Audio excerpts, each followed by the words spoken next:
ഭാഗവതാമൃതം ജീവാമൃതം ശ്രീഭാഗവതാമൃതം ജീവാമൃതം ശ്രീവിഷ്ണു ഭഗവാന്റെ ചരിതാമൃതം വേദവ്യാസൻ മൊഴിഞ്ഞ വചനാമൃതം വേദവ്യാസൻ മൊഴിഞ്ഞ വചനാമൃതം ഭാഗവതാമൃതം ജീവാമൃതം ശ്രീഭാഗവതാമൃതം ജീവാമൃതം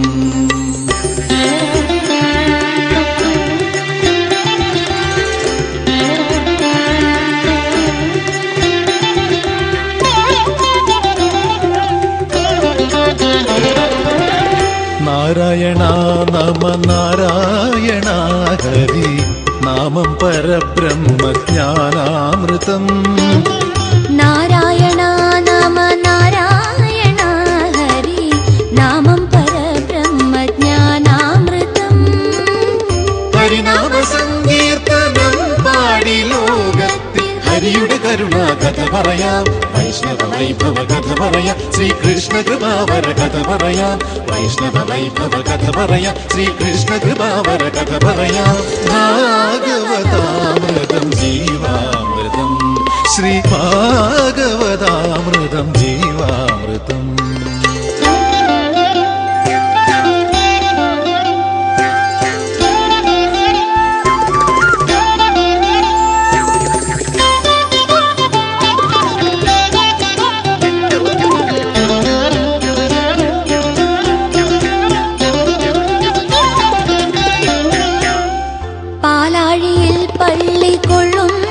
ഭഗവാന്റെ ലീലാവിലാസങ്ങളാണീ കഥ പാലാഴിയിൽ പള്ളി കൊള്ളുന്ന ഭഗവാന്റെ ലീലാവിലാസങ്ങളാണീ കഥ പാഞ്ചജന്യം മുഴക്കി ഗീതാമൃതം പൊഴിച്ച കൃഷ്ണ ഹരേ ജയ കൃഷ്ണ ഹരേ പങ്കജനാഭ മുകുന്ദ ഹരേ വൃന്ദാവന ഗോവിന്ദ ഹരേ പങ്കജനാഭ മുകുന്ദ ഹരേ വൃന്ദാവന ഗോവിന്ദ ഹരേ ഭാഗവതാമൃതം ജീവാമൃതം ശ്രീഭാഗവതാമൃതം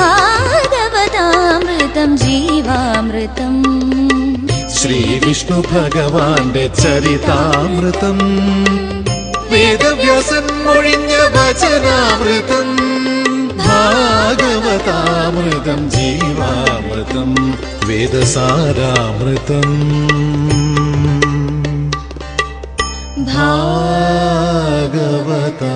ഭാഗവതാമൃതം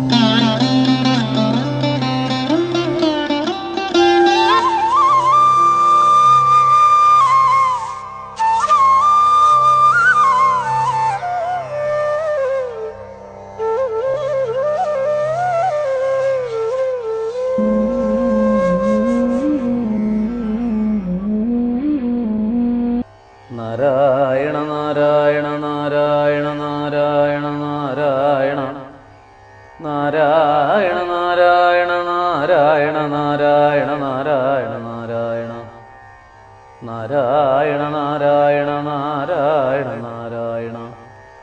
ഓം നമോ ഭഗവതേ വാസുദേവായ. ഓം നമോ ഭഗവതേ വാസുദേവായ. ഓം നമോ ഭഗവതേ വാസുദേവായ. സച്ചിദാനന്ദരൂപായ വിശ്വോൽപത്യാദിഹേതവേ താപത്രയ വിനാശായ ശ്രീകൃഷ്ണായ വയം നമഃ. ഏകദന്തം മഹാകായം തപ്തകാഞ്ചനസന്നിഭം ലംബോദരം വിശാലാക്ഷം വന്ദേഹം ഗണനായകം. കൃഷ്ണായ വാസുദേവായ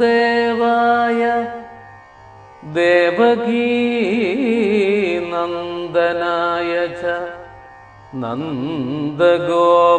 നന്ദഗോപകുമാരായ ഗോവിന്ദായ നമോ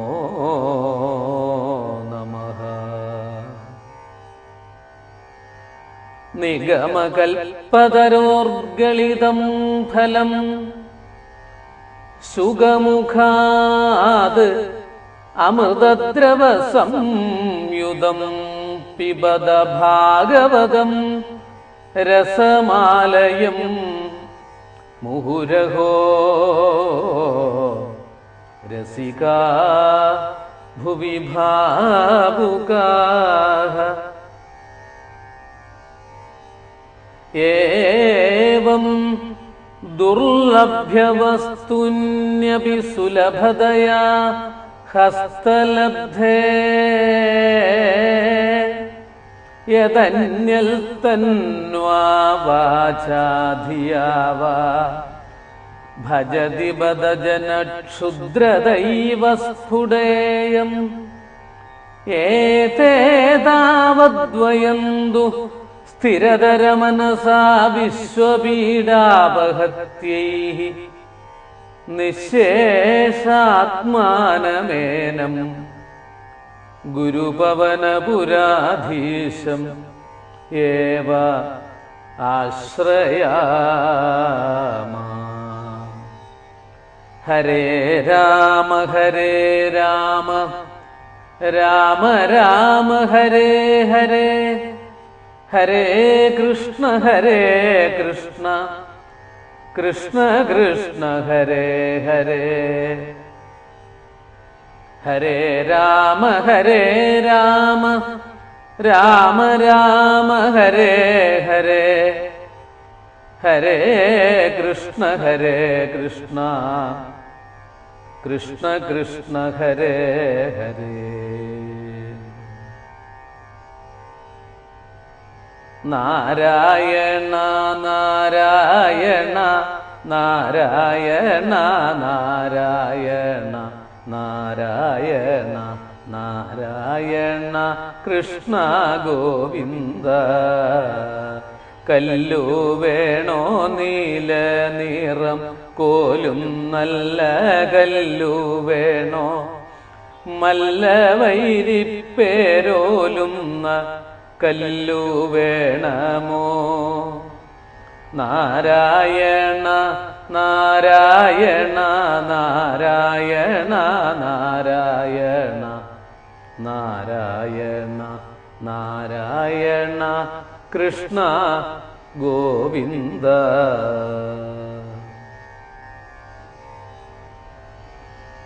നമസ്കാരം. ശ്രീമദ് ഭാഗവത മാഹാത്മ്യ വർണ്ണനയാണ് പാരായണത്തോടുകൂടി ആരംഭിക്കുന്നത്. അട്ടശൂലാ ജനപദാഃ ശിവശൂലാദ്വിജാദയഃ കാമിന്യക്കേശശൂലിന്യ സംഭവന്തി കലാവിഹ. ഏവം പശ്യൻ കലേർദോഷാൻ പര്യടന്നവനീമഹം യാമുനം തടമാപന്നോ യത്ര ലീലാ ഹരേരഭൂൽ. തത്രാശ്ചര്യം മയാ ദൃഷ്ടം ശ്രൂയതാം തന്മുനീശ്വരാഃ.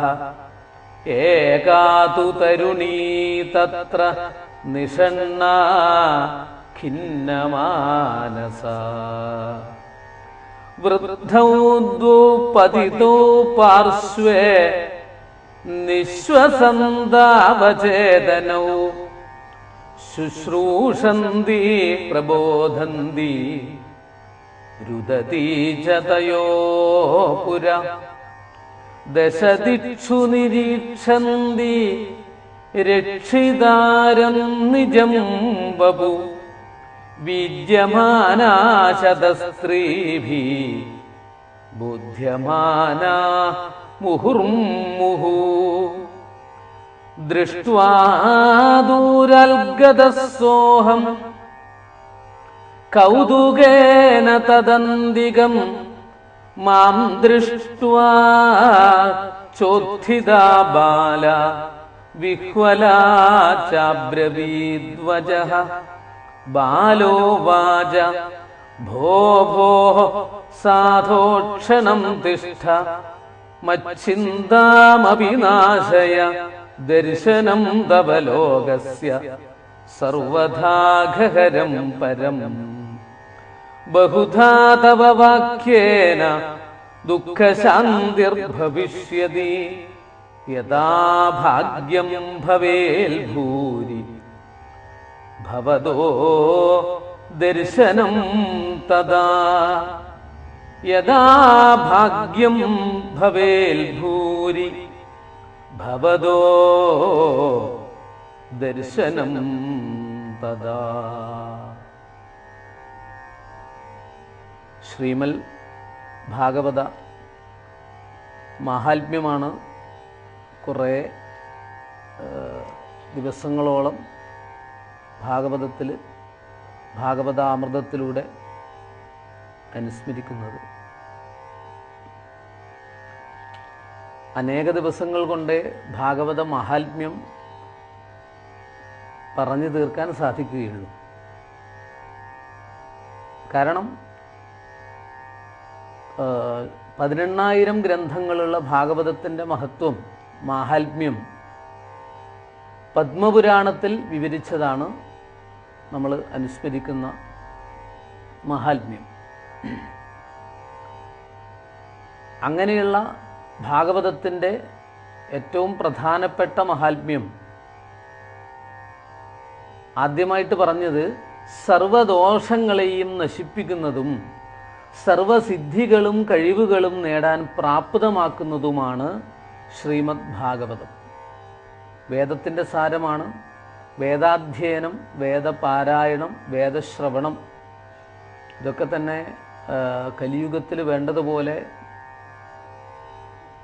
അവസരം കിട്ടി ഉൾക്കൊള്ളാൻ സാധിക്കാത്തതുകൊണ്ട് ശ്രീമദ് ഭാഗവതം സർവവേദാന്തസാരം ഹി ശ്രീഭാഗവതമിഷ്യതേ. സകല വേദത്തിൻ്റെയും സാരമാണ് ഭാഗവത സ്വരൂപത്തിൽ നമുക്ക് കിട്ടുന്നത്. പലതരത്തിലുള്ള നമ്മളിവിടെ ഭാഗവതത്തിൽ അനുസ്മരിച്ചു. ചിന്താമണിർലോകസുഖം സുരദ്രുസ്വർഗസമ്പദം പ്രയച്ഛതി ഗുരുപ്രീതോ വൈകുണ്ഠം യോഗി ദുർലഭം. ശ്രീമദ് ഭാഗവതത്തിൻ്റെ വൈഭവം ആണ് പറയുന്നത്. ഈ ചിന്താമണി എന്ന് പറയുന്ന ഒരു രത്നം, അതിന് തുല്യമാണ്. ചിന്താമണി എന്ന് പറഞ്ഞാൽ എന്താണ്? ചിന്താമണിക്ക് തുല്യമാണ്. ഇത് ചിന്താമണിയാണ് എന്നാണ് പറയുന്നത്. അതായത് ചിന്തിക്കുന്ന സമയത്ത് തന്നെ ആഗ്രഹങ്ങളെ സാധിപ്പിക്കുന്നത്, ചിന്തിക്കുന്ന ആഗ്രഹങ്ങളെ സാധിപ്പിക്കുന്നത്, മനസ്സിൽ വിചാരിക്കുന്ന ആഗ്രഹങ്ങളെ അല്ലെങ്കിൽ ആത്മാർത്ഥമായിട്ട് നിഷ്കളങ്കമായിട്ട് പ്രാർത്ഥിക്കുന്ന ആഗ്രഹങ്ങളെ സാധിപ്പിക്കുന്നത് എന്നാണ് അർത്ഥം ചിന്താമണിയുടെ. ഇനി യഥാർത്ഥത്തിലുള്ള ചിന്താമണി ഇപ്പോഴും ഉണ്ടോ എന്നറിയില്ല. ഏതൊരു രത്നത്തിൻ്റെ പ്രകാശലേശ അംശം കൊണ്ട്, അതായത് രത്നത്തിൻ്റെ പ്രകാശം അതിങ്ങനെ അടുത്ത് പിടിച്ചാൽ മതി, ചേർത്ത് വെച്ചാൽ മതി. അതിൻ്റെ പ്രകാശം കൊണ്ട് തന്നെ പിത്തള, നമ്മൾ പിച്ചള എന്നൊക്കെ പറയുന്ന പിത്തള, ചെമ്പ്, ഇരുമ്പ്, ഈയം, ശിലാദികളായ ഏതെങ്കിലും വസ്തുക്കൾ ഇവയിലൊക്കെ ഇതുകൊണ്ട് അടുത്ത് ചേർത്ത് പിടിക്കുകയും സ്പർശിക്കുകയും ചെയ്തു കഴിഞ്ഞാൽ, മുട്ടിച്ചാൽ മതി, ആ വസ്തുക്കൾ തൽക്ഷണം സ്വർണമായിട്ട് മാറും എന്നാണ് പറയുന്നത്. അതാണ് ചിന്താമണി. ആ രത്നമാണ് ചിന്താമണി. അതുപോലെ ശ്രീമദ് ഭാഗവതം ചിന്താമണിർലോകസുഖം, ലോകത്തിലുള്ള സകല സുഖങ്ങളെയും ആഗ്രഹിക്കുന്നവർക്ക് അത് വേണ്ടതുപോലെ നൽകാൻ ഭുക്തി മുക്തിപ്രദായിനി എന്നാണ് പറയുന്നത്. ഭുക്തി ഭൗതികമായിട്ടുള്ള സുഖസൗകര്യങ്ങളും സമ്പത്തും ആഗ്രഹനിവൃത്തിയൊക്കെ കൊടുക്കുന്നു, അതോടൊപ്പം തന്നെ മോക്ഷവും കൊടുക്കുന്നു. 2 തരത്തിലാണ് ഈ സമ്പത്ത്. ഒന്ന് ഭൗതിക സമ്പത്ത്, മറ്റൊന്ന് ആത്മീയ സമ്പത്ത്. ആത്മീയ സമ്പത്തിലാണ് ഭൗതിക സമ്പത്ത് നിലനിൽക്കേണ്ടത്. വിഷ്ണു സഹസ്രനാമത്തിൽ വസുപ്രദായ നമഃ വസുപ്രദായ നമഃ 2 തവണയാണ് പറയുന്നത് അടുപ്പിച്ച്. കാരണം ഒന്ന് ഭൗതിക സമ്പത്താണെങ്കിൽ മറ്റത് ആത്മീയ സമ്പത്താണ്. ഈ ലോകം മുഴുവനും ഏത് കാലഘട്ടത്തിലും ഇതിൻ്റെ പ്രാധാന്യം തിരിച്ചറിഞ്ഞിരുന്നു. ഈ 2 തരത്തിലുള്ള 2 ദാരിദ്ര്യമുണ്ടെങ്കിൽ 2 സമ്പത്തും ഉണ്ടാകണമെന്ന 2 തരത്തിലുള്ള ദാരിദ്ര്യമാണ് ലോകത്തിലുള്ള ജനങ്ങൾ അനുഭവിക്കുന്നത് എന്നാണ് പറയുന്നത്. അതൊന്ന് മാനസിക ദാരിദ്ര്യം, മറ്റൊന്ന് ഭൗതിക ദാരിദ്ര്യം. അതിനെക്കുറിച്ച് കുറച്ച് കഴിഞ്ഞാൽ ഭാഗവതത്തിൽ തന്നെ വിസ്തരിക്കുന്നു. അതുകൊണ്ട് തന്നെ ചിന്താമണിയാണ് ഈ ഭാഗവതം എന്നിവിടെ പറഞ്ഞു കഴിഞ്ഞു. സർവദോഷങ്ങളെയും നശിപ്പിക്കും. നമുക്ക് പലതരത്തിലുള്ള ഭയങ്ങളുണ്ട് ഈ ലോകത്തിൽ. ഭയം മാത്രമേ ഉള്ളൂ. നമ്മൾ എന്തെങ്കിലും ഒരു കാര്യത്തെക്കുറിച്ച് എന്താ ചെയ്യാത്തതെന്ന് പറയുമ്പോൾ അതല്ല എൻ്റെ ഭയം എന്ന് പറഞ്ഞ് നമ്മൾ തുടങ്ങും. കാരണം പലതരത്തിലുള്ള ഭയം, സമ്പത്ത് നേടുന്ന കാര്യത്തിൽ, അത് നിലനിർത്തുന്ന കാര്യത്തിൽ, അങ്ങനെ പലതരത്തിലുള്ള ഭയങ്ങളും ഉണ്ടെങ്കിൽ ആ ഭയത്തിൽ നിന്ന് മോചനം നേടാൻ വേണ്ടിയിട്ട്, ഇതാണ് ഭാഗവത ധർമ്മത്തിൽ ഏറ്റവും പ്രധാനപ്പെട്ടത്. ഭാഗവതത്തിലൂടെ നമുക്ക് ബോധ്യപ്പെടുത്തി തരുന്ന ധർമ്മമാർഗത്തിൽ ഏറ്റവും ശ്രേഷ്ഠമായിട്ടുള്ളത് ആ ഭയങ്ങളിൽ നിന്നൊക്കെ മോചനം നേടാൻ വേണ്ടിയിട്ട് സർവേശ്വരനായ ഭഗവാനെ ആശ്രയിക്കുക. എങ്കിൽ ആ ഭയങ്ങളെ മുഴുവൻ ഇല്ലാതാക്കാൻ സാധിക്കുമെന്ന ഒരു വിശേഷപ്പെട്ട ഉപദേശമാണ് ഇവിടെ പറഞ്ഞിരിക്കുന്നത്. അത് നമ്മൾ വളരെ ഉയർന്ന തലത്തിൽ എടുക്കരുത്. ഇന്നത്തെ പരിതസ്ഥിതിയിൽ നമ്മുടെ നാട്ടിൽ തന്നെ പലതരത്തിലുള്ള, ലോകത്തിൽ തന്നെ എന്തൊക്കെ ഭയങ്ങളാവുള്ളൂ. ശത്രുക്കളെ കൊണ്ടുള്ള ഭയം, ഇത് പലതരത്തിലും ഇന്നത്തെ കാലഘട്ടത്തിൽ ശത്രുഭയം എന്നുള്ളത് വളരെ പ്രധാനപ്പെട്ടതാണ്. അല്പം എന്തെങ്കിലും തരത്തിൽ വളർന്നു വരുന്നുണ്ടെങ്കിൽ അതിനെ തളർത്താൻ വേണ്ടിയിട്ട് ശത്രുക്കൾ ഉണ്ടായിക്കൊണ്ടേയിരിക്കും. ഇത് ഏത് കാലഘട്ടത്തിലും ലോകത്തിലുണ്ടായിട്ടുണ്ട്. നമ്മൾ പുരാണ കഥാപാത്രങ്ങളൊക്കെ ഈ രീതിയിൽ 2 തരത്തിൽ, ആ നന്മയുടെ പ്രതീകമുണ്ടെങ്കിൽ ശത്രുക്കളായിട്ടുള്ള മറ്റൊരു ഭാവം എല്ലായിടത്തും ഉണ്ടാകും. മിത്രങ്ങളും ഉണ്ടാകും, ശത്രുക്കളും ഉണ്ടാകും. എല്ലാ കാലത്തും ഈ പ്രപഞ്ചത്തിൻ്റെ നിലനിൽപ്പ് തന്നെ ഇതിലൂടെയാണെന്ന് പറയണം.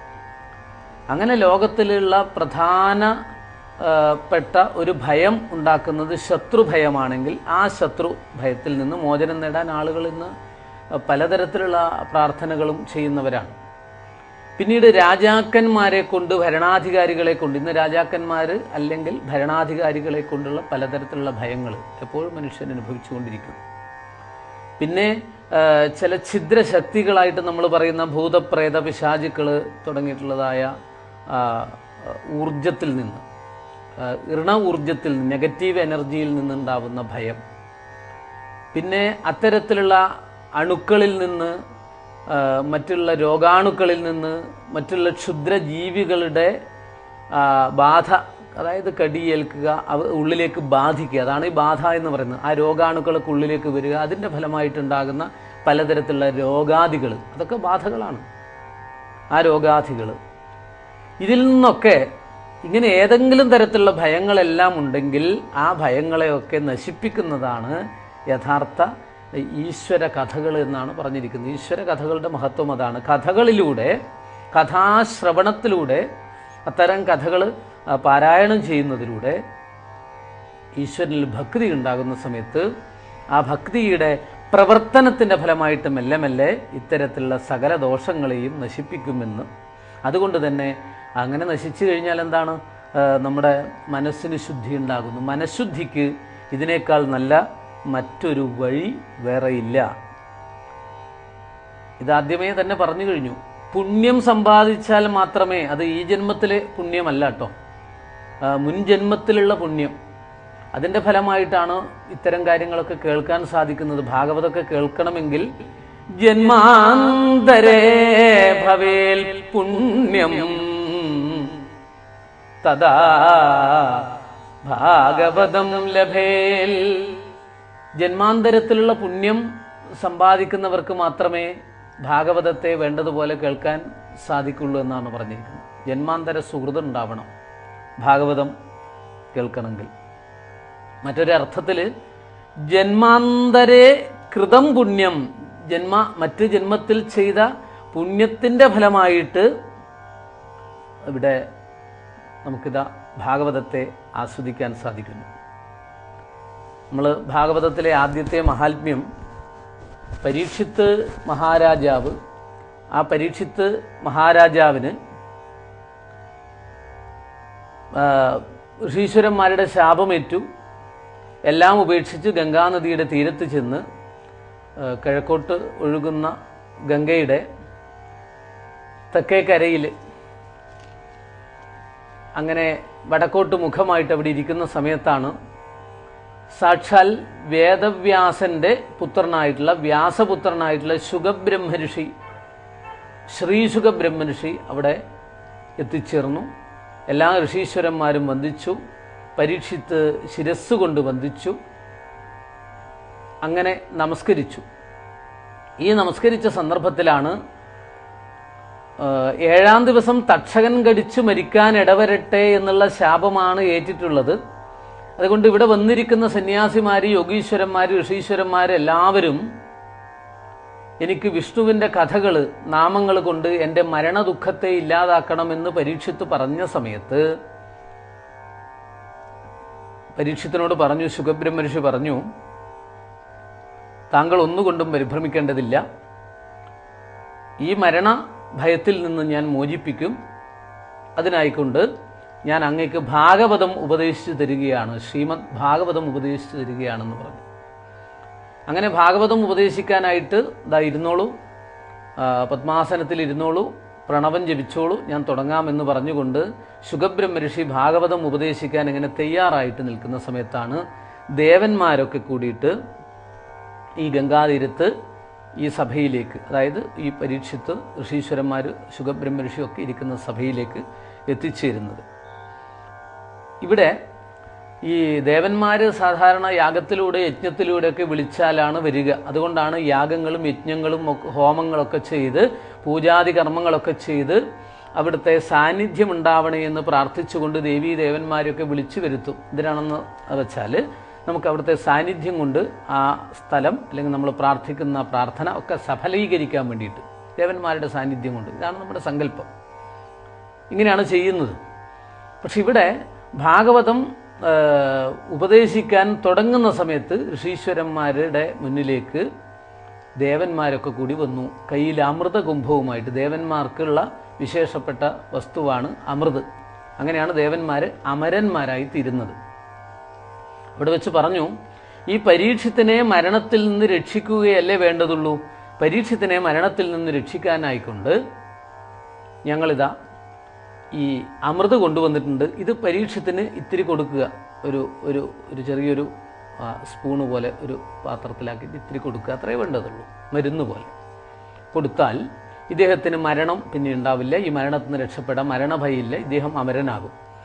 പക്ഷേ ഇത് വിലപ്പെട്ട വസ്തുവാണ് ഞങ്ങൾ കൊണ്ടുവന്നിരിക്കുന്നത്. ഇതിന് പകരം നിങ്ങൾ എന്തു ചെയ്യണം? ഞങ്ങൾക്ക് ഈ പരീക്ഷത്തിന് കൊടുക്കാൻ ഉദ്ദേശിക്കുന്ന ഭാഗവതാമൃതം ഞങ്ങൾക്ക് തരണം. അത് സ്വർഗത്തിലില്ല, ദേവലോകത്തില്ലാത്തതാണ് എന്ന് പറഞ്ഞു. ഇങ്ങനെ ഒരു സമ്പ്രദായം പണ്ട് കാലത്തുണ്ടായിരുന്നു. അതായത് ഒരു സാധനം കൊടുത്തിട്ട് പകരം സാധനം വാങ്ങുന്ന ഒരു സമ്പ്രദായം. ഇതിനെയാണ് വിനിമയം. ഏവം വിനിമയേ എന്നാണ് ഇവിടെ പറഞ്ഞിരിക്കുന്നത്. വിനിമയം ചെയ്യുക എന്നാണ് പറയാം. സാധനം വിനിമയം ഒരു കച്ചവടത്തിലുണ്ടായ ഒരു സമ്പ്രദായമാണ്. ചില സാധനങ്ങളൊക്കെ കൊടുക്കുക, പകരം സാധനങ്ങൾ വാങ്ങിക്കുക. ബാർട്ടർ സിസ്റ്റം എന്നൊക്കെ പറയുന്ന സമ്പ്രദായം അതിലൂടെ ആദ്യമായിട്ട് ലോകത്തിൽ ചെയ്തത് ഇവിടെയാണ്. ഈ അമൃതിന് പകരമായിട്ട് ദേവലോകത്തുള്ള അമൃത് കൊടുക്കുക, ഇങ്ങനെ അന്യോന്യം. പക്ഷേ ഈ സമയത്ത് ശുഗബ്രഹ്മഋഷിക്ക് അതിൻ്റെ ഗൗരവം മനസ്സിലായി. അങ്ങനെ ദേവന്മാർക്ക് ഭാഗവതം കിട്ടിയില്ല എന്നാണ് ഇവിടെ പറഞ്ഞു തരുന്നത്. കാരണം ഈ ശ്രീമദ് ഭാഗവതം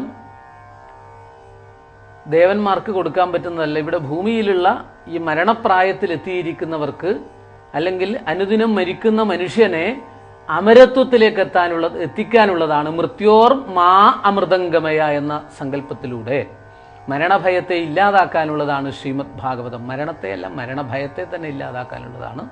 അതുകൊണ്ട് നിങ്ങൾക്ക് ശ്രീമദ് ഭാഗവതം തരാൻ സാധിക്കില്ല. നിങ്ങളുടെ അമൃത് ഏതിന് തുല്യമാണ്? ഈ മുക്ക് എന്ന് പറയുന്ന ഒരു സാധനമുണ്ട്. അതായത് കാക്കപ്പൊന്ന്, തിളക്കമുണ്ടാവും, ചെറിയ വിലയില്ലാത്തൊരു സാധനം, അധികം വിലയൊന്നുമില്ല. എന്നാൽ ഇത് തനി തങ്കമാണ് ശ്രീമദ് ഭാഗവതം.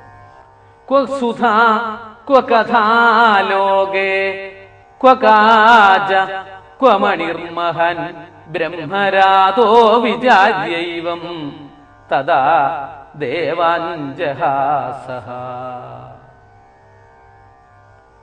സ്വസ്തി പ്രജാഭ്യഃ പരിപാലയന്താം ന്യായേണ മാർഗേണ മഹിം മഹീഷാഃ ഗോബ്രാഹ്മണേഭ്യഃ ശുഭമസ്തു നിത്യം ലോകാഃ സമസ്താഃ സുഖിനോ ഭവന്തു.